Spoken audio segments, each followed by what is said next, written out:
जेव्हा तू माझ्या बायकोला माझ्यापासून दूर ठेवण्याचं वचन घेतेस ना, तेव्हा ते खाजगी राहत नाही. हे बघ, तुमचं जे काही नातं असेल ना, जी काही मैत्री असेल ना, ते तुमच्यापर्यंत ठेवायची. पण जेव्हा तू तिला सांगतेस ना की माझ्यासोबत शारीरिक संबंध ठेवायचा नाही, तेव्हा तू तिला फक्त कंट्रोल नाही करतेस, तू माझ्या वैवाहिक हक्कांचा अपमान करतेस.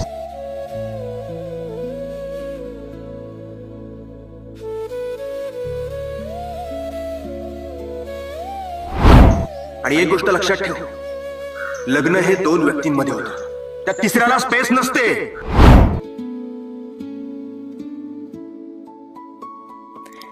खरंच मी चुकीचं वागले का?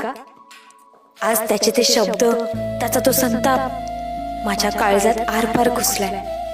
मी कोणत्या अधिकाराने तिच्याकडून ते वचन घेतलं?